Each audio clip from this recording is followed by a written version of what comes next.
আসসালামু আলাইকুম। আমি চিচিঙ্গা দিয়ে পাঙ্গাস মাছ রান্না করেছি।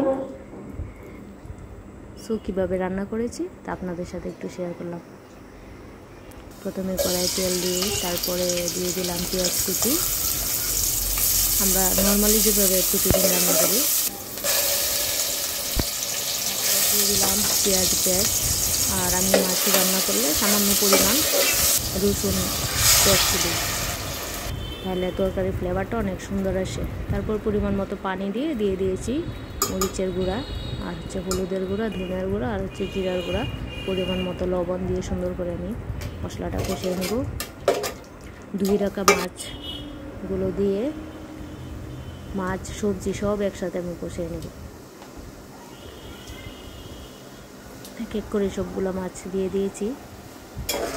চিচিঙ্গা কেন জানি আমার কাছে মাগুর মাছ, তারপর হচ্ছে পাঙ্গাস মাছ, এগুলো দিয়ে খেতে ভালো লাগে। এখন দিয়ে দিলাম চিচিঙ্গাগুলো, আর কয়েক টুকরা আলু দিয়েছি, আর দিয়ে দিলাম কয়েকটা কাঁচামরিচ দিয়ে সুন্দর করে আমি মাছ সবজিগুলো সব একসাথে কষিয়ে নিয়েছি।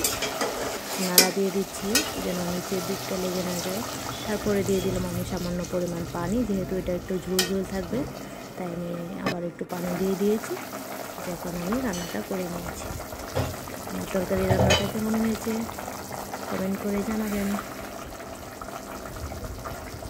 তরকারিটা কিন্তু সুন্দর একটা ফ্লেভার বের হয়েছে এবং কালারটাও দারুণ হয়েছে।